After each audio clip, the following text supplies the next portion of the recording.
Alex, mira, no te saques de la PC, ¿eh?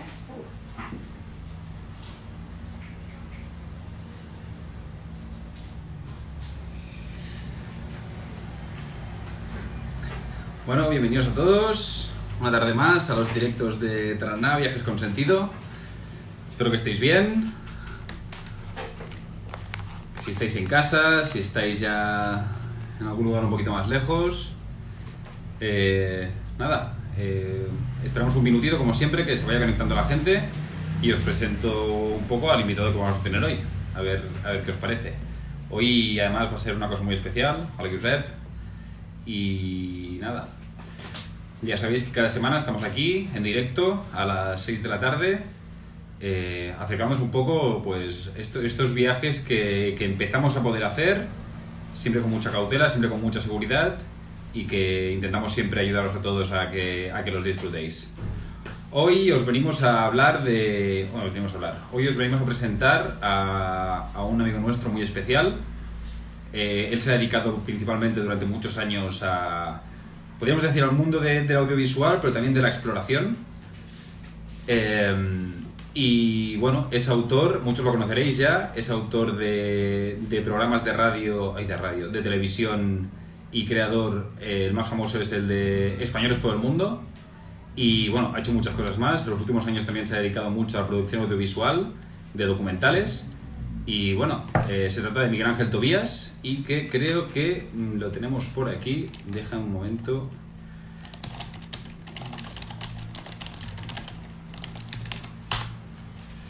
A ver si lo tenemos por aquí, le damos paso.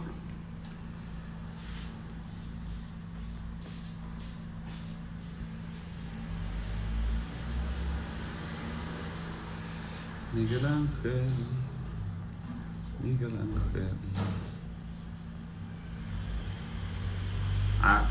espérate, a ver. Aún no lo vemos. Como siempre nos pasan estas cosas en directo, pero no pasa nada porque siempre acaban apareciendo. A ver.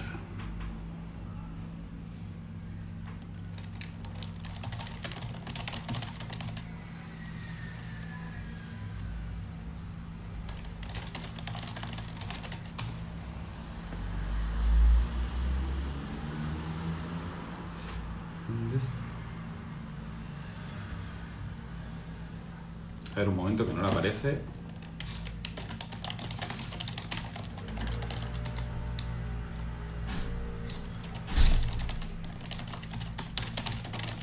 Estamos en directo seguro, Miguel Ángel. Bueno, los que nos habéis estado viendo estos últimos semanas y meses, ya sabéis que estas cosas acostumbran a pasar. Y aquí lo tenemos. Sí, ya lo tenemos por aquí.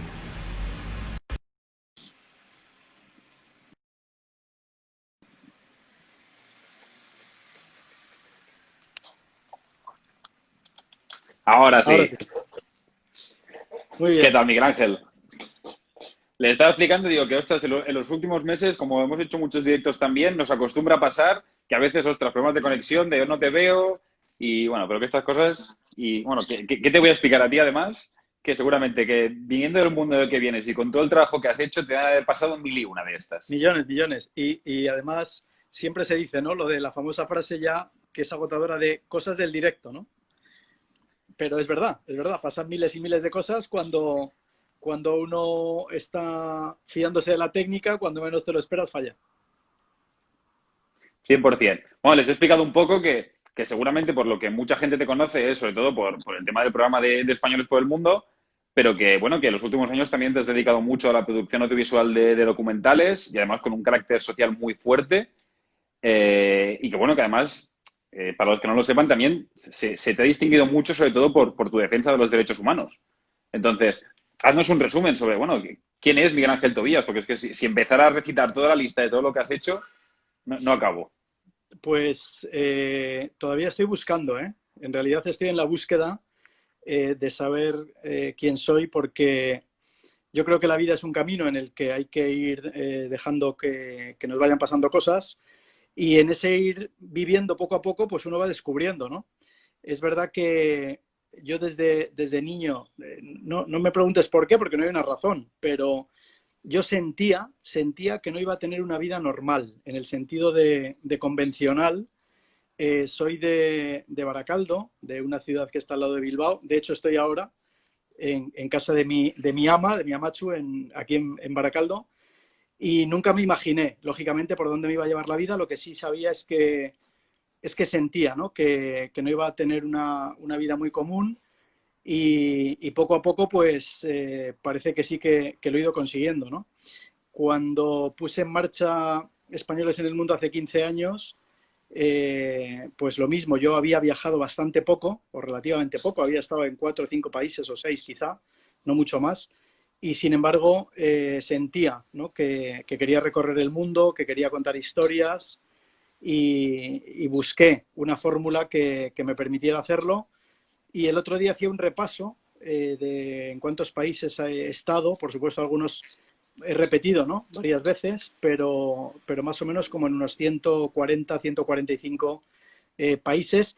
He puesto los pies, que eso no quiere decir que los conozcas, porque la gente dice, oye, ¿cuántos países conoces? Dices, no, a ver, en realidad yo creo que en una vida entera no podríamos conocer España, pues el mundo mucho menos, pero sí que he puesto los pies, yo creo que en las 2/3 partes del planeta. Y en realidad... Sí, más de la mitad seguro. Más de la mitad seguro. Y te decía, ¿no? Pues que en realidad soy alguien que, como dice un gran artista mexicano, el maestro Manuel Felguérez, que ha fallecido recientemente, que yo rodé un documental de él hace años. Él decía que un artista, y yo esto me lo trasladé a la vida, decía un artista cuando empieza una obra, dice, sabe dónde empieza, tiene una ligera idea de a dónde quiere llegar, pero nunca está seguro de por dónde anda, ¿no? Pues yo creo que esto se puede aplicar a la vida y también un poco a la mía, ¿no? Es decir, sé de dónde parto, de dónde partía y de dónde parto cada día. Tengo una ligera idea de dónde quiero llegar, pero no estoy muy seguro de por dónde ando muchas veces. ¿Cómo te surgió? Porque entiendo que me estás diciendo ahora que antes de empezar con Españoles por el Mundo no habías viajado mucho, pero al final el programa en sí, aparte de presentador al principio, fue creación tuya. Pues ¿Ya tenías esa llama de decir, de conocer, de explorar más el mundo? sí, esa la tenía yo creo que desde los 15, 16 años. Sentía que sí, que el mundo era un sitio gigante que estaba ahí, que había que recorrer. Y sucedió algo maravilloso. Yo, antes de Españoles en el Mundo, estaba presentando un programa en televisión española que se veía a través del canal internacional. Entonces, no nos damos cuenta, ¿no? de la importancia que el canal internacional de televisión española tiene, pero hay una audiencia media aproximada de unos 30 millones de espectadores, posibles espectadores son 600 millones, pero audiencia media unos 30-35, ¿no? Y un día, precisamente en un viaje de aventura que yo estaba en Perú, me encontré en Lima un español por la calle que me dijo, Miguel Ángel, me reconoció por los programas que había visto antes en televisión. Me dijo, oye, a ver cuándo haces un programa que hable de nosotros, que somos los verdaderos embajadores de España en el mundo, porque hemos traído la lengua, la cultura, la gastronomía, nuestras costumbres. Y yo no le hice mucho caso, ¿no? Y le di así una palmadita en el hombro, le dije, vale, sí, dan. Porque la gente ahora ya hay mucha más cultura, ¿no? de lo que es televisión, pero hace años no había tanta y la gente tendía a pensar que si tú salías en la tele, eras el dueño de la tele y que hacías en la tele lo que querías, ¿no? Entonces la gente te decía, oye, que tengo una hija mía, un hijo, que ¿por qué no haces para que trabaje en la tele? O cosas así, ¿no? Y entonces a este no le hice mucho caso. Pasaron 3 días y 3 días después, en Lima, en la capital de Perú, otra persona, otro español, me dijo lo mismo que me había dicho el anterior 3 días antes, ¿no? Entonces, cuando volví a España en el avión, me puse a dar revueltas y dije, a ver, como no creo en las casualidades, como ya sé que las cosas tienen un porqué y un para qué, dije, yo creo que aquí hay una señal, estos 2 tipos que me han hablado tienen razón. Casi en el avión, viniendo hacia España, empecé a escribir lo que era un boceto de lo que luego sería el programa. Lo acabé de escribir en España y después se lo llevé a Televisión Española. La anécdota es que tardé como 1 año y medio en convencerles porque me decían que el programa no le veía ningún sentido y que eso no le interesaba a nadie, ¿no? Imagínate el ojo de aquellos directivos de la época que luego se ha convertido en un programa mítico desde hace ya 15 años. Desde luego, desde luego. Oye, ¿y cómo fue también el paso? Porque también te dedicaste, no sé si fue el del principio, el de Sueños de Haití, el primer documental, que además creo que es uno de los documentales más vistos del mundo, si no me equivoco. Así es, Este en concreto. así es. ¿Cómo pasaste esa transición de decir, de hacer un programa tan mediático como acabó siendo Españoles en el Mundo, a derivar ya a la parte más social y de que hiciste con documentales, Sueños de Haití, Efecto Ciudadano, Rising Nepal, todo esto de ver otras realidades que eran bastantes más duras que quizá otros tipos de vidas que se presentaban en el programa inicial? Pues ahí hay una historia, ¿no? Y yo tuve una vivencia personal muy fuerte ahora ya hace 14 años, en los Andes, en Perú, donde estuve a punto de morir, a 6.000 metros de altura. Y cuando salí vivo de aquella montaña, donde yo sinceramente siento que alguien me ayudó, y de hecho está escrito en un libro que publicó Planeta, se llama Renacer en los Andes, donde cuento esa experiencia, bajé de aquella montaña con un sentimiento de que se me había regalado una segunda oportunidad para seguir viviendo. De tal manera que, muy consciente de esto, dije, Miguel Ángel, tú no puedes, digamos, aprovechar esta segunda oportunidad solamente para estar de risa, para vivir bien, para pasarlo bien, para hacer lo que te gusta y lo que te apetece en cada momento, sino que creo que hay una misión y que tienes que ayudar a otras personas, ¿no? Muchas veces digo que si hubiera sido electricista o cualquier otra cosa, pues digamos que esa parte social hubiera ido derivada, ¿no? Por ahí, pues hubiera acabado haciendo pozos de agua, ¿no? Para gente que no tiene que beber. Yo ya me dedicaba al audiovisual y justo meses antes de que sucediese el terremoto de Haití, ya había pensado muy seriamente de que tenía que hacer algo, ¿no? Y entonces lo que hice fue que me comprometí públicamente, pensé y dije, bueno, lo mejor creo que puedo hacer es a través del audiovisual contar historias en cualquier parte del mundo, buscar historias que merezca la pena ser contadas, que fomenten la solidaridad, que generen conciencia social, que hagan que nos demos cuenta, ¿no? De que hay otras realidades y que hay gente que necesita ayuda y que está peor que nosotros. Y cuando estaba decidiendo cuál iba a ser ese primer proyecto, desgraciadamente sucedió el terremoto de Haití.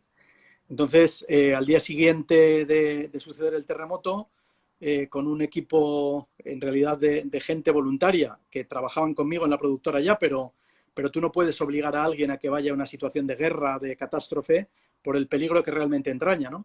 Así que yo le dije a mi directora, a Merche, le dije, oye, me gustaría llevarme este cámara, me gustaría llevarme esta persona de producción, este otro, diles a ver si quieren, ¿no? Y 3 horas después, esa misma tarde en que había sucedido el terremoto, la respuesta fue ¿cuándo nos vamos?, ¿no? Y al día siguiente nos fuimos para allá. Mi impresión era que evidentemente, pues pensé, dije, bueno, hay muchos medios de comunicación en Haití y seguro que alguno de ellos está trabajando para hacer un documental de cine, ¿no? Dije cadenas grandes, la CNN o la BBC o cadenas de otras partes del mundo, pero la sorpresa para mí fue que después de que rodamos ese documental, pasaban los meses y no veíamos que saliera nada y primero pensamos que Sueños de Haití, que así se titula, se había convertido en el primer documental de cine que se rodó después de los días del terremoto de Haití y luego acabamos descubriendo que no, que en realidad ha sido el único documental que se rodó en el mundo en esos días, ¿no? Y esto efectivamente hizo que el documental se viera en todo el planeta y que permitiera además recaudar fondos, recaudar millones de euros para las víctimas en Haití por todo el mundo. A partir de ahí entiendo también que te dedicaste a hacer ya otros documentales y vas a sacar uno dentro de poco, si no me equivoco, el Me llamo Janet. A ver, a partir de ahí lo que hice fue, desde el punto de vista social, yo me había comprometido, y de hecho ahí sigo, ¿no? Comprometido a que mientras viva o mientras tenga fuerza, cada año rodaré un proyecto audiovisual 100% social, solidario y benéfico. Han pasado 10 años, ya 11 de esto, y llevamos 9 proyectos, porque los proyectos audiovisuales llevan un decalaje de un año, ¿no? Los ruedas un año y digamos sí, que entre que haces la preproducción, la producción y la postproducción, lo estrenas al siguiente, ¿no? Así que cada año hemos ido buscando un proyecto diferente. En este momento está todavía, por unos días más, está en abierto El guión de tu vida, que es el último proyecto audiovisual social, solidario y benéfico, que decidimos justo aprovechando la pandemia para que la gente pudiera verlo de manera gratuita también y en abierto, simplemente poniendo el guión de tu vida, pinchas y lo ves, que es una historia de jóvenes que han tenido vidas muy duras, muy difíciles y que algo en su cabeza hizo clic cuando eran adolescentes y con 20 años, a pesar de haber tenido infancias muy duras, pues están haciendo cosas maravillosas, ¿no? Que lo que nos demuestran es que no hay que rendirse. Y tú hablabas de Me llamo Genet, que así se pronuncia. Todos decimos Genet al principio. A mí me costó, pasar del Genet al Genet me costó, pero Me llamo Genet. Que a veces tenemos nombres interconectados y lo traduces directamente. Claramente, ¿no? Entonces, esta película, porque en realidad es un híbrido, no es un documental, es una película. Empezó como un documental y acabó siendo una película. Precisamente me ha pillado ahora en la gira por toda Latinoamérica. La pandemia ha parado un poco esa gira, que habíamos hecho ya 4 países o 5, y que cuenta la historia de la primera sordociega de nacimiento europea en conseguir un título universitario, ¿no? Y también al final es un proyecto social porque se decidió, ¿no? que tenía que ser un proyecto benéfico y que tenía que ayudar a las personas sordociegas y así ha sido y así está siendo en todos los países. Y bueno, a través, sabemos que también tienes una fundación, historias que deben ser contadas. ¿Articulas todos estos proyectos a través de la fundación o además aprovecháis, entiendo, la fundación esta para impulsar todo este tipo de producción audiovisual de fuerte carácter social, si no me equivoco? Sí, esto tiene, lo de la fundación fue, bueno, un lío de un amigo mío de Madrid que me decía, Miguel Ángel, tienes que crear una fundación porque llevas muchos años haciendo proyectos sociales y sería más fácil para ti que los proyectos sociales se hicieran a través de la fundación, porque se financian a fondo perdido, con lo cual cada año es una pelea, es una locura para conseguir los fondos, ¿no? para hacer estos proyectos. Con lo cual le dije, mira, yo es que ya otro lío más, ya no puedo. O sea, digo, ahora una fundación.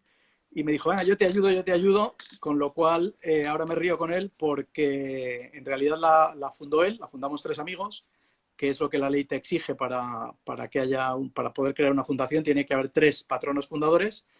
Y entonces le hago la broma porque cuando se fue a firmar, que lo hicimos todo un poco telemáticamente, pues él se colocó a sí mismo de presidente de la fundación y yo soy el secretario, ¿no? Entonces, le digo, he pasado de ser el que tenía que crear la fundación, he pasado a ser tu secretario.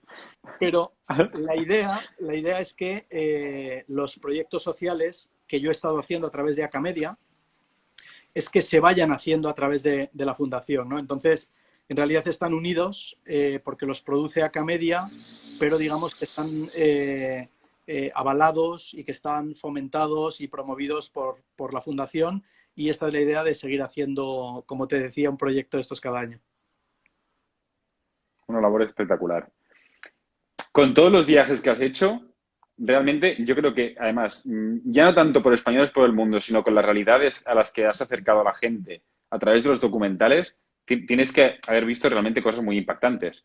Nos has comentado sobre todo el tema de la experiencia que tuviste, quizá cercana a la muerte, en los Andes, pero supongo que también has estado también cerca de la muerte, no quizá en tu propia persona, pero sí la de los demás en otros países del mundo. ¿Cuáles son las experiencias que más te han impactado con todo tu recorrido? Porque 140 y pico países son muchos. ¿Cuánto tiempo tenemos? Nos quedan 40 minutos. Vale. Necesitaría 40 días, ¿no? Para contar esto un poco, pero cuando me preguntan, a ver, por dimensión de la tragedia, quiero decir, honestamente, no ha habido nada que me haya impresionado como fue vivir el terremoto de Haití. Esto no... recordemos que en Haití fallecieron 350.000 personas en 40 segundos, que 2 millones de personas se quedaron sin hogar y que había cientos de miles de personas heridas sin que hubiera hospitales, sin que hubiera médicos suficientes para atenderlos, sin que hubiera medicinas ni nada técnico, ¿no? Entonces, el terremoto de Haití está considerado, de hecho, por Naciones Unidas como la segunda catástrofe más grande de la historia de la humanidad después del tsunami, ¿no? Pero es verdad que no hace falta al final irse a catástrofes tan grandes. En cada sitio, en cada parte del mundo donde he visto sufrimiento, donde he visto pobreza, donde he visto gente que por cuestiones incluso políticas no tenía libertad o no tenía derecho a hablar, te llevas una impresión muy fuerte y un sentimiento muy doloroso dentro, porque es inevitable. Te das cuenta del privilegio de que por tener un pasaporte que pone España, que pone Unión Europea, resulta que tú mismo te acabas convirtiendo en un oasis, eres un oasis dentro de muchísimas realidades duras, de las que realmente te alejas. Dices, bueno, estoy aquí unos días, pero yo voy al final de estos días a coger un avión y en 10 horas, 11, 13, 14 horas estoy en Europa, ¿no? Estoy en la seguridad de casa, donde hay alimentos, donde hay medicinas, donde hay hospitales, donde tenemos todo, ¿no? Me impresiona mucho como el sentimiento que tengo es que cada vez el mundo se ha hecho más pequeño y yo al viajar tanto tengo un sentimiento como que el mundo es muy pequeñito y me impresiona mucho el que en paralelo a la vida que nosotros hacemos aquí y a muy pocas horas, en el transcurso de una noche, es decir, mientras estaríamos durmiendo, imaginemos que estamos viajando, pues en esas pocas horas de diferencia hay millones de personas viviendo situaciones terribles en todas partes del mundo. Creo que no tenemos conciencia realmente en Europa y en este caso en España. Somos unos privilegiados absolutos y en general no tenemos conciencia del sufrimiento humano sin paliativos, ¿vale? Por supuesto que aquí hay gente pasándolo mal, las crisis económicas de 2008 y lo que está sucediendo ahora desde el punto de vista de salud y por supuesto desde el punto de vista económico de lo que va a suceder y que nos está afectando a todos, es muy duro, pero no deja de ser un pequeño oasis dentro de un mundo lleno de dolor y sufrimiento. O sea, no somos conscientes realmente. Yo el otro día explicaba un dato que la mayoría de la gente no sabe, y yo tampoco lo sabía hasta que un día lo leí, ¿no? Y es que de todos los alimentos que se producen en el planeta, de todos los alimentos que se consumen en el planeta, la mitad, el 50%, es arroz. Es decir, que el 50% de los habitantes del mundo solo comen arroz. Pero que es que el 80% del peso de los alimentos que se producen en el planeta está compuesto por arroz y mijo, que es un cereal que se consume mucho en África, por ejemplo, ¿no? Entonces, no nos damos cuenta de que formamos parte de esa élite, de ese 20%, que tenemos miles y miles de alimentos diferentes para consumir más o menos cuando queremos. Creo que vivimos en realidad con los ojos cerrados en un sueño que no nos deja tocar la realidad muchas veces. Sí que es verdad, además, y los que somos viajeros muchas veces lo hemos visto, que estás acostumbrado al final a la variedad, lo que acabas de decir, de los supermercados que tenemos aquí, que al final puedes conseguir cualquier cosa y cuando estás un tiempo viajando, no sé, 2, 3, 4 semanas, un par de meses, por algún país, que sobre todo fuera de Europa, ves sobre todo estas limitaciones. Y no digamos ya países en zonas de conflicto, países que a nivel territorial, a nivel político o económico están en situaciones realmente graves, que aquellos que no tienen nada que ver con lo que ves aquí. Y a mí siempre me impacta una cosa, yo siempre lo digo, que cuando vuelves de los viajes parece que el tiempo aquí no haya pasado. Dices, ostras, es que parece que se haya congelado todo sigue igual, tú has vuelto y seguimos, lo que tú dices, en esta burbuja de cristal que tenemos en Europa. Por eso decía, y por eso el título, ¿no? Cuando me pediste, oye, ¿cuál sería el título de la charla, no? Digo, vivir es viajar dos veces porque todos los que, no solo nosotros, lógicamente, ¿no? Hay mucha gente y cada vez más que, aunque no haya recorrido el mundo, pues viaja todo lo que puede y que viaja bastante y creo que coincidimos todos en ese sentimiento, ¿no? Cuando te subes al avión, aquí o llegas al aeropuerto y te vas, es como que la vida se congelara, de tal manera que tú estás en el viaje viviendo otra vida. Por eso digo que viajar es como vivir dos veces, porque cuando luego tú regresas, no sientes que haya pasado nada suficientemente importante como para que tengas la sensación de paso de tiempo. Por lo tanto, hemos tenido la oportunidad de vivir, ¿no? De disfrutar, de acumular las experiencias que hemos tenido durante el viaje, y cuando uno regresa, da igual si son una semana, 3 o 2 meses, cuando regresas es como que vuelves a recuperar la vida en el momento en el que tú la dejaste, ¿no? 100%. Y he estado bastantes años, los últimos 7 años, yendo y viniendo a México también permanentemente, y la sensación era como si viviera 2 vidas. Entonces yo decía, yo tengo mi vida en España y tengo mi vida en México, entonces como si hubiera 2 vidas en paralelo, ¿no? Y además con el cambio horario, inevitablemente, pues cuando allí son las 3 de la tarde, aquí ya son las 10 de la noche, entonces dices, bueno, la gente ya en España ya está durmiendo, ya no pasa nada en España, y a ti te queda todavía toda la tarde, ¿no? Como para estar viviendo. Es una cosa rara, como si el día, en vez de tener 24 horas, ¿sabes? Pues tuviera 40 y tú disfrutaras de esas 40, 24, ¿no? 100%. Y además, bueno, ya sabes, para los que nos conocen, nosotros que están aquí en directo, me gustaría saber también tu opinión. Desde Taraná, ya lo sabes, intentamos siempre hacer que este viaje sirva para algo. Es decir, es genial, nos encanta conocer el mundo, tanto sobre todo a los trabajadores, pero también a toda la gente que nos acompaña en estos viajes, pero creemos también que, bueno, que podemos tener un papel de cambio, un papel influenciador, es decir, hostia, que sirva como un impacto positivo y de concienciación y de desarrollo para todos estos países que visitamos, que muchas veces es justamente eso, no están dentro de esta cúpula de cristal que como hemos dicho, es en Europa. ¿Tú crees que realmente hay... Bueno, ¿qué visión tienes tú sobre este papel del turismo hoy en día, que cada vez es... Bueno, menos ahora que se ha frenado bastante, pero que cada vez es más masivo, que nos movemos más, que todo es más fácil? ¿Tú crees que realmente esto nos va a acercar también a otras realidades y a ser más conscientes justamente de eso? Yo creo que, a ver, yo me he llevado algunas lecciones muy importantes fuera de aquí, porque esta es la paradoja, ¿no? Es decir, hay países que están por situación socioeconómica o sociocultural, están más atrasados, ¿no? que nosotros, y nos damos cuenta de que no hay este nivel de conciencia social que aquí se ha ido ganando, incluso con respecto a los temas de sostenibilidad, de cambio climático, de cuidar el medio ambiente, ¿no? Pero la paradoja es que también hay países que teóricamente están más retrasados que nosotros, países en vías de desarrollo, donde me he llevado grandes lecciones de que, a pesar de que económicamente están por detrás nuestro, sin embargo ya se está trabajando en ese nivel de conciencia social, donde yo les he hablado de cosas que a ellos les parecían también absolutamente normales. Creo que viajar, antes decía que el mundo cada vez se ha hecho más pequeño, ¿no? Cuanto más viaja uno, curiosamente esa es la realidad, la sensación es de que el mundo es cada vez más pequeñito.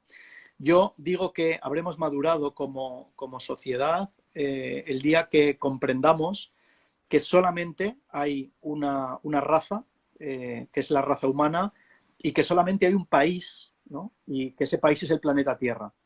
Entonces, si esto lo unimos, ¿no? con esta famosa teoría del caos, alucinante, maravillosa, ¿no? Que explica cómo el aleteo de una mariposa en España podría generar un cataclismo en Australia, y ahora desgraciadamente lo estamos viviendo. O sea, esto es verdad. Es decir, al final creo que viajar de una manera consciente lo que hace es que poco a poco las personas con las que interactuamos y nosotros mismos vaya calando la idea y la conciencia de que todo lo que pasa en cualquier parte del mundo nos afecta a todos. Esto no es, ya no hay burbujas. Y fíjate que ojalá, evidentemente, la pandemia de coronavirus no existiera. Todavía estamos, digamos, viviéndola de una manera muy intensa. Estamos demasiado dentro como para poder extraer lecciones. Pero yo en estas semanas atrás pensaba, ¿no? Digo, esta pandemia tiene que dejarnos el pozo positivo, ya que la hemos tenido que vivir, ya que ha sido inevitable vivirla, el que nos demos cuenta de que todo está interrelacionado, de que todo está interconectado, de que hay un gran mensaje para mí en esta pandemia de parte del planeta, que nos está diciendo que si nosotros seguimos por el camino que vamos, contrariamente a lo que muchos creen, dicen, vamos a destruir el planeta. No, no, amigo. El planeta no lo vamos a destruir ni de broma porque es mucho más fuerte que nosotros. Lo que nos vamos es a destruir a nosotros mismos en el camino de destrucción que nosotros llevamos del planeta, ¿no? Se hablaba en estos días de la zoonosis, ¿vale? Del daño que realmente le hacemos, la intervención del hombre en los ecosistemas y que está haciendo que determinados virus, bacterias, de repente proliferen en momentos o en zonas o en sitios donde no deberían proliferar, y esto va a acabar causando problemas a nosotros, ¿no?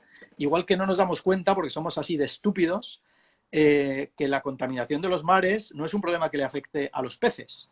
Es que nos acaba afectando en la propia cadena alimenticia porque nos estamos alimentando de esos microplásticos que acaban en la propia carne, en el propio tejido de los propios peces que consumimos, ¿no?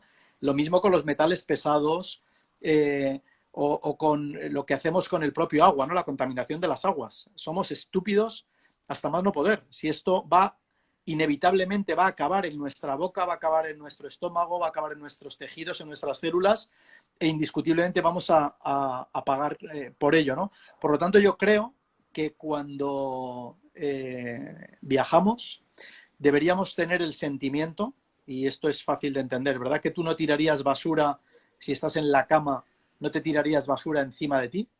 Pues no lo hagamos, estemos donde estemos. Es decir, esa famosa frase, ¿no? De si cuidáramos realmente todos los entornos como cuidamos nuestra casa, el mundo ya sería diferente a como es hoy día. 100%. Además, muy interesante esto que has dicho de la zoonosis. Hace un par de semanas, creo, estuvimos aquí también hablando con nuestros compañeros de FADA, la Asociación Animalista, y justamente nos decían eso, que el caso más reciente, y que, bueno, que lo que acabas de comentar, todo el mundo sabe, es el tema del coronavirus, que al final también ha sido una incidencia de que estamos presionando demasiado los ecosistemas naturales y entrando en contacto muy estrecho con especies, como puede ser, por ejemplo, el pangolín, y que esos animales tienen unos virus que a ellos mismos pueden afectarles de determinada manera, pero que si pasan a los humanos, pues puede suceder lo que está pasando ahora. Hace también cosa de, no sé si ha sido una semana o dos, también salía que de las aguas que se están derritiendo en el Ártico, están saliendo virus congelados, que estaban congelados desde hace millones de años, y claro, es que nadie en el planeta tiene resistencia, ni animales, ni plantas, ni humanos para todo ello. Entonces, es un poco empezar ya a plantearnos la conciencia de que vivimos en un planeta. Ni un país, ni una ciudad, no, vivimos en un planeta que compartimos entre todos. Y al final todas las acciones que se hagan en un punto nos afectan a todos por igual. Y está claro que el caso del COVID, pues, es la lección más reciente y de la que, bueno, al menos nosotros esperamos que todos aprendamos alguna de las consecuencias que ha tenido y que intentemos dar lo mejor de nosotros para que, bueno, para revertir la medida posible esta situación. Quería comentarte también, estás planteando también hacer un viaje de autor contra el NA.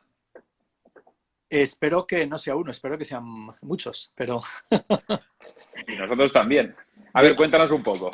Decirte que, bueno, para mí, o sea, primero felicitaros, de todo corazón. Yo creo profundamente en la reencarnación, y esto me da excusa, me da pie para decir, digo, Ferran y yo nos hemos conocido, ¿no? De otras vidas, porque no puedo decir, nos vimos así y nos dimos cuenta de que teníamos un sentimiento de hermandad muy, muy profundo, ¿no?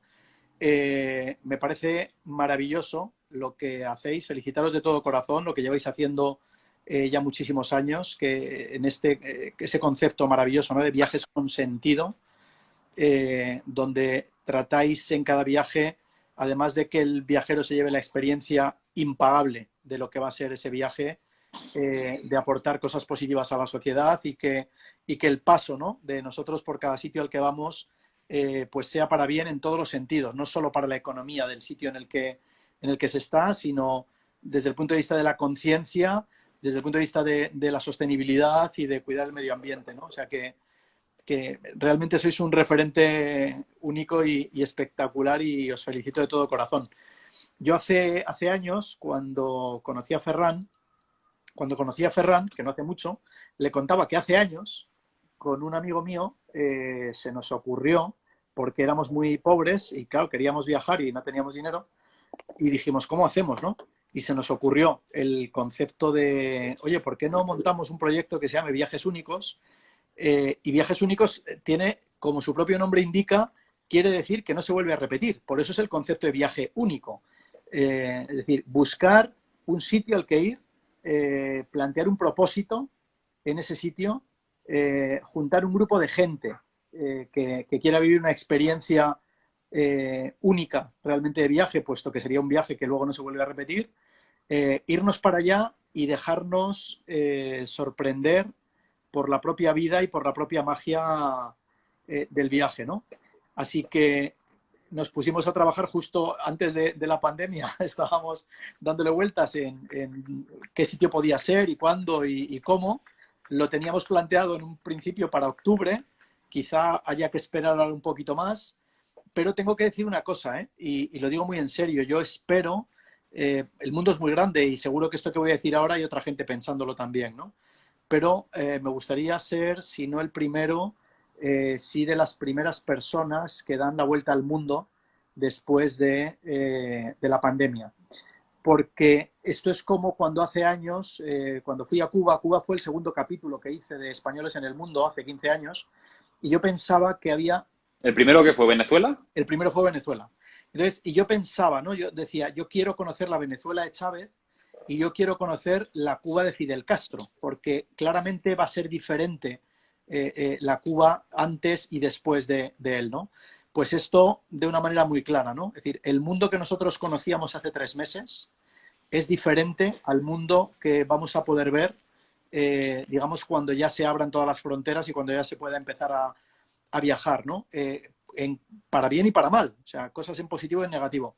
Entonces, me fascina la idea de viajes únicos. Antes me parecía importantísima y muy divertida para ponerla en marcha, y ahora todavía tiene un aliciente más, porque en realidad es construir y crear ese viaje único que nos va a hacer llegar a un sitio, ¿vale?, en el que la vida es muy diferente a la que nosotros conocemos por ser un país lejano y con otras costumbres, pero además va a ser una vida diferente de la que ellos mismos también hacían unos meses antes, ¿no? Con lo cual creo que va a ser un viaje, la idea es que sea un viaje muy enriquecedor, de alma para todos, de aprendizaje, de autoconocimiento, y que si alguien tenía duda o tiene duda de que viajar es vivir 2 veces, pues yo estoy 100% seguro de que quien venga a este viaje va a volver diciendo, joder, no, es que no es que sienta que sean 2 veces, es que ya el viaje han sido como, ¿sabes? Como 3 en 1, ¿no? Pues esto es lo que vamos a hacer. Desde luego. Bueno, Miguel Ángel, pues te vamos a dejar aquí. Ha sido un placer, de verdad. ¿Se ha pasado el tiempo? Todas Ya. tus palabras... No, tenemos un rato más. Si quieres lo alargamos, yo encantado. Mira, no, mira, te voy a hacer una pregunta que hace rato que pensaba. ¿Cómo crees que va a quedar? Nosotros hemos hablado durante muchas veces en todos estos directos que seguramente la manera de viajar va a cambiar a partir de ahora. Que tenemos que salir un poco de lo que son los grandes viajes masivos. Nosotros, bueno, tú ya lo sabes, no los trabajamos, no hemos hecho nunca, pero que vamos a tener que cambiar a un ritmo de viaje quizá un poco más lento, vivir un poco más lentos, que parece que todo esto se ha ralentizado de golpe. Ahora parece que se está reactivando, pero me acuerdo que cuando hablaba con gente durante el confinamiento decíamos, ostras, sí que hemos parado, ha sido un frenazo, y hay mucha gente que me decía, es que no queremos volver a lo que teníamos antes de estrés, de estar corriendo todo el rato. Y yo siempre les decía, esto lo tenemos que traducir a los viajes. No puede ser que vayamos 15 días a Tailandia y pretendamos conocer todo el país. Quizá vale la pena dividir, ostras, pues primero el norte, después el sur, el este, y tomárnoslo con mucha más calma. ¿Tú crees que va a haber un cambio en este aspecto? ¿En la era post-COVID o este nuevo mundo que parece que empieza? Pues yo creo que siempre que hay algo tan traumático como esto que estamos viviendo, a todos los niveles, pero que también lo es desde el punto de vista emocional y psicológico, lo que se tiende a hacer, las personas lo que tienden es a polarizarse mucho en uno u otro sentido. Es decir, creo que hay mucha gente que no va a aprender la lección de esta pandemia y que al revés, lo que va es a correr incluso más de lo que corría antes, con un sentimiento de decir, no, tengo como que recuperar lo que yo no he hecho antes, tengo que, y va a correr todavía mucho más, y yo creo que ya vivíamos de una manera muy acelerada, y que sin embargo va a haber gente que efectivamente se va a dar cuenta de que el tiempo pasa más lento y por lo tanto se vive más cuando uno camina más despacio. Y esto es muy, lo voy a repetir, el tiempo, y esto tiene que ver hasta con la física cuántica, porque esto tiene que ver con la pasión de lo que uno hace, esto tiene que ver con estar concentrado en lo que uno está en ese momento haciendo. El tiempo pasa más lento, ¿vale? Cuando uno está de una manera consciente, inmerso en el momento que está viviendo, en el ahora. Entonces, el ejemplo lo podemos ver todos cuando nos subimos en un coche, ¿no? Lo que era viajar, este concepto de me subo en un coche y entonces voy viendo la diferencia, me estoy atravesando España y voy viendo la diferencia de paisajes, voy viendo las montañas, voy fijándome en el horizonte, voy viendo cómo va cambiando el cielo, cómo van cambiando los colores. Eso en algún momento se perdió. Y el ejercicio fue, no, lo que yo quiero es hacer Madrid-Marbella, si puedo en 3 horas y media, mejor que en 4, y si puedo en 4, mejor que en 6. Y en realidad dices, ¿pero para qué quieres llegar tan rápido? No, llegas al apartamento y lo que haces es que te pones en la habitación y enciendes la tele. Entonces decías, o sea, realmente tú querías llegar más rápido para sentarte enfrente de un televisor en vez de disfrutar, ¿vale? Y de sentir ese viaje, ¿no? Que tú has estado haciendo. Creo que esto va un poco a pasar de esta manera. Cuando yo fui a París por primera vez, que esto sí lo había hecho antes a los 19 años, me fui a París por primera vez, vivía como a 20 minutos o así andando de la Torre Eiffel. Pues en ese primer viaje, yo que tenía esta conciencia también de que no hay que verlo todo, dije, seguro que voy a venir más veces a París, ya iré a ver la Torre Eiffel. Y no me fui a verla, estuve una semana en París y no llegué a la Torre Eiffel porque lo que estaba viviendo, desde el punto de vista artístico, en la zona donde yo estaba viviendo, las experiencias que estaba teniendo, no me las quería perder por el hecho de decir, venga, y ahora voy a ver la Torre Eiffel y luego a ver el Louvre y voy a ir viendo todos los museos y todos los barrios, y no tenía sentido. Así que yo sí que espero que nos demos cuenta de que en paralelo con el viaje que uno hace cuando se sube a un avión, ¿no? Cuando se sube a un coche o a una moto o a un caballo o a una bicicleta o caminando en cualquier parte del mundo, que nos demos cuenta de que si en paralelo con el viaje que estamos haciendo hacia afuera no hay un viaje interior, en realidad nos estamos perdiendo el viaje. Así que yo lo que espero es que efectivamente que nos demos cuenta de que tú llegas a un sitio y si lo que tú estás viviendo en ese momento y la experiencia que tú estás viviendo en ese momento es maravillosa, ¿por qué dejar de hacerlo y salir corriendo para ver otra cosa? O para conocer a otras personas si a lo mejor en ese momento lo que estás viviendo te está llenando el alma, ¿no? Y yo creo que vosotros estáis mejor que nadie, Tarancná está mejor que nadie conectada, ¿no? Con esta filosofía de viajar maravillosa que hace que realmente los viajes sean transformadores, que en realidad es lo que deberían ser. 100%. Y además, mira, me está dando mucha gracia porque me recuerda mucho, estás hilando muchos temas que hemos hablado durante todos estos meses de directo, los hemos hablado por separado. Hemos hablado con algún compañero nuestro de viajes de conexión con la naturaleza, de viajes de mindfulness, de gente que dice de viajar más despacio.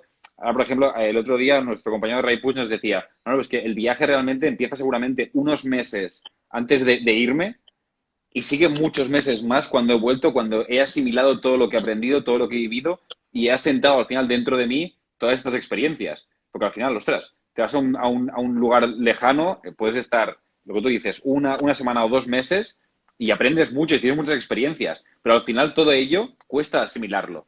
Y vuelves y es todo, y tienes que asentarlo en tu interior y que eso realmente coja poso y quede dentro de ti. Yo al final siempre digo que cada vez que viajamos a otro país o a otra cultura o a otro mundo, como me gusta decir muchas veces, lo que hacemos al final es coger una pequeña visión de aquella gente que tiene del mundo. Y lo que hace es ampliar un poco más lo que es la nuestra. Porque al final todos son visiones del mismo mundo visto desde diferentes perspectivas. Y viajar lo que te ayuda justamente es ampliar un poco tu campo de miras y ver un poco más claro y un poquito más nítido. Así es. Bueno, dime, pregunta también que me gustaría hacerte. Ahora es la pregunta del millón y que además intento hacérsela a mucha gente. Cuando puedas, ¿a dónde te gustaría viajar o cuál es el próximo destino que tienes pensado? Eh, ah, es que para mí viajar es tan maravilloso, ¿sabes qué pasa? Mira, para mí viajar es tan espectacular que, es decir, desde que cojo el coche para hacer 100 kilómetros ya me parece la leche. O sea, me parece una fiesta, lo prometo. A mí me encanta, es decir, estaría viajando permanentemente, ¿no? Tal y como están ahora las cosas, creo que el destino primero que surja va a ser el que realmente me enamore. Es decir, no tengo previsto, o sea, sí Latinoamérica, que para mí es recurrente, o sea, estoy yendo permanentemente a Latinoamérica, pero ahora tengo una sensación de, como las fronteras están cerradas, mi idea es, Miguel Ángel, estate muy atento, porque hay algún viaje que de una manera extraña, que tú no sabes cómo, te va a llegar y ese es el primero que realizaré y el primero que quiero realizar. Yo pensaba que me ibas a hacer la pregunta de en qué sitio de los que había estado me había gustado más, que no, me alegro de que no lo hayas hecho porque siempre digo, ¿no? Es una pregunta que no me gusta nada. Claro, porque digo, no hay Porque, forma. o sea, decidir, No, exacto, es imposible. porque es imposible. ¿Cómo comparar Australia, ¿sabes? Con África, con la India, con qué? Con Estados Unidos, Y siempre digo una cosa que sí es muy importante. En realidad, los sitios no nos gustan o no, y esto es muy importante entenderlo, normalmente por lo que vemos, sino que en realidad es por lo que sentimos. Son los recuerdos emocionales los que nos hacen que un sitio nos encante o no. Y esos recuerdos emocionales la mayoría de las veces tienen que ver con otras personas. Por eso le digo a todo el Con la mundo, gente ¿no? que conocemos. Claro, entonces le digo a todo el mundo, digo, oye, viajar solo me parece una aventura espectacular, maravillosa, que yo he hecho muchas veces y espero seguir haciendo. Y viajar con gente, o ir descubriendo gente en un viaje, o ya llevártela, ¿no? Con gente con quien tú sientes que quieres viajar o que tiene la misma pasión que tú por ir a un sitio determinado, la va a convertir en una experiencia maravillosa. Por supuesto quiero ir a China. Esta jugada, claro, esto sí está. Es decir, si ya, claro, me dices, ¿dónde te irías ahora? Pues te prometo que ahora me iría a Wuhan directamente. O sea, me gustaría realmente estar allí y ver qué pasa de una manera directa y cómo está allí la cosa y por qué. Lo comparto todo. Y justamente es eso. Siempre decimos que al final lo que te llevas, las experiencias, son la gente. Y que muchas veces también, yo cuando hay gente que me dice, ostras, es que este país no me ha convencido del todo. Muchas veces también lo digo, es por las expectativas que te habías hecho antes de eso. Porque muchas veces vamos a un país buscando lo que hemos visto en fotos, lo que nos han vendido muchas veces a nivel de social media o de revistas, las grandes portadas, y realmente los países son muchos más, los territorios es mucho más, toda la gente que conoces. Entonces, si vas con unas expectativas al final, lo mejor es viajar sin expectativas, saber qué te encuentras, y todo lo que te has encontrado al final es maravilloso. Imagínate que yo le decía a Ferran, le decía como idea loca, digo, oye, Ferran, ¿tú crees que la gente se apuntaría, imagínate, a un viaje sin decirle dónde va a ir? Porque para mí lo más espectacular, imagínate que cuando yo hacía Españoles en el Mundo, que tenía toda la escaleta, yo era el director y el productor del programa y el presentador, por lo tanto, es decir, tenía teóricamente que saberlo todo, ¿no? Pero yo les decía en la oficina, decía, no quiero ver fotos, no quiero tal, no quiero... O sea, yo no me he leído una guía de viajes en mi vida, nunca. Es decir, hay gente que llega y se lo sabe todo ya. Y digo, ¿y dónde está el chiste de sabértelo todo? Si yo lo que quiero es llegar al país y no saber nada y empezar a ver qué sucede, ¿sabes? Al ir descubriendo, ¿no? Y otra cosa que sé que hay mucha gente que no me va a entender, pero es que, sinceramente, fíjate lo que voy a decirte, yo no habré hecho ni 50 fotos, yo personalmente, con una cámara, no habré hecho ni 50 fotos en mi vida en ningún viaje. No entiendo la gente que va a un país y lo que hace es foto, foto, foto, foto, foto, foto, foto, foto del paisaje, foto del sitio, foto del sitio, foto del sitio, foto del sitio. Digo, joder, si yo lo que quiero es vivirlo, lo que quiero es empaparme de esa emoción, ¿sabes? De eso que estoy viendo. Y me doy cuenta que hay mucha gente que viaja solamente para cuando vuelve poder ponerlo en la tele y enseñarlo. Digo, amigo, pues para eso quédate en casa, que hay documentales maravillosos, y no viajes. Entonces, el juego de viajar sin saber dónde vas, sin estar pensando en que tienes que llevar una cámara para empezar a fotografiar y hacer 10.000 fotos, como hace la gente. Se va una semana de viaje y viene con 5.000 fotos o con 6.000 fotos.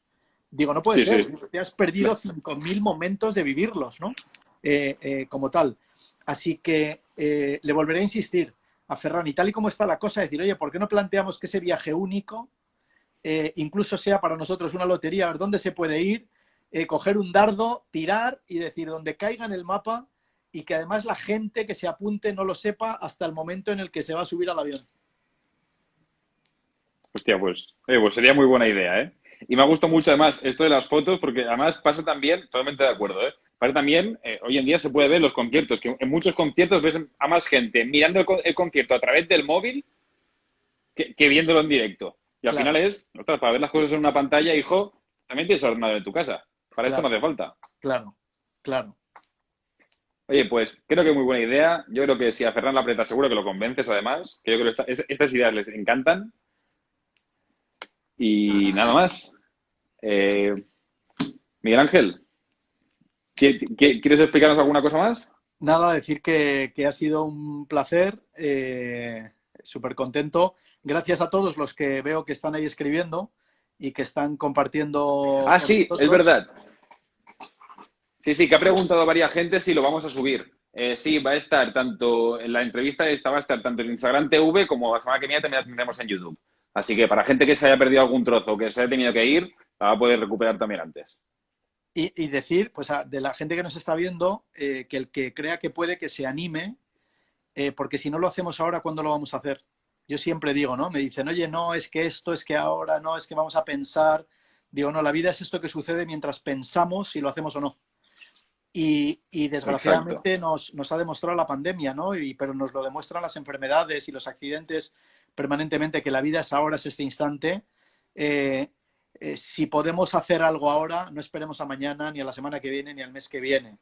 Quizá no estemos aquí, o quizá dentro de una semana, un mes, el tema ya no tenga sentido. Y sin embargo, ahora lo estamos sintiendo profundamente, hagámoslo, ¿no? Así que, nada, animo a todo el mundo que nos está viendo y a los que vayan a verlo luego que viajen todo lo que puedan, siempre con Tarancná, mucho mejor, porque van a hacer un viaje muy especial. Y lo que le dije a Ferran, digo, mira, como el audiovisual está tan fastidiado también ahora, ¿no? Con el tema de la COVID, y también va a ser el turismo y tal, todo este jaleo, digo, no pasa nada, nos dedicaremos a hacer viajes únicos por el mundo y organizaremos 3 al año para que la gente viva experiencias transformadoras en su vida que quizá es algo de lo que tenemos que aprender. 100%. Y además, a mí siempre me gusta decir que mucha gente, yo estoy aquí en Barcelona, y para mí viajar al final, pues durante este tiempo pues no he podido salir, obviamente, ya las cosas siguen un poco limitadas, pero siempre lo digo, muchas veces me cojo la mochila y empiezo a andar y descubro sitios en mi propia ciudad que yo no conocía, que ahora tienen una nueva visión porque realmente, ostras, no tenemos tanto turismo como teníamos hasta hace unos meses. Y, ostras, pues descubro rincones, descubro rutas nuevas, puedes descubrir muchas cosas solo saliendo de la puerta de tu casa, y un viaje empieza así. Así que totalmente de acuerdo, Miguel Ángel. Pues oye, que un abrazo grande para todos. Deseo que estéis todos bien, que hayáis pasado por esto lo mejor posible y con el menor daño posible, ojalá. Que nunca hay que rendirse, nunca nos rendimos, estamos todos jodidos con el tema del trabajo. Lo cual tiene que hacer sentir a todos, ¿no? Que no estamos solos, o sea, estamos todos acompañados en nuestro jodimiento, pero que nunca hay que rendirse. Siempre digo que nunca sabemos detrás de qué llamada de teléfono, detrás de qué gestión, de qué reunión, de qué momento, de repente vemos la luz al final del túnel y las cosas saldrán para adelante. Que aprendamos mucho de esto, que seamos mejores personas y que nos demos cuenta realmente de lo que tiene valor de verdad en esta vida. Y sin duda ninguna, viajar es vivir 2 veces. Lo compartimos al 100% desde Taraná. Y Miguel Ángel, de verdad, muchísimas gracias por habernos acompañado esta tarde. Ha sido un verdadero placer, un gusto hablar contigo. Y nada, lo que has dicho tú también, lo suscribo 100%, que pueden ser tiempos así un poco turbulentos, pero que, mira, podemos hacer incluso una metáfora con lo de viajar. Cuando estás en un viaje y ves que por un camino no puedes tirar, tienes que avanzar tienes que buscar una alternativa y una ruta alternativa. Y ahora mismo es lo mismo. Si se nos cierran puertas, pues hay que buscar otras alternativas, reinventarse e ir fluyendo un poco con la vida, que se trata de eso. Así es. Pues bueno, Miguel Ángel, un Besos abrazo muy para fuerte, todos. un beso para ti y para tu familia y para todos los que nos habéis escuchado. Y de nuevo, muchísimas gracias por acompañarnos. Que vaya muy bien. Gracias. Hasta luego.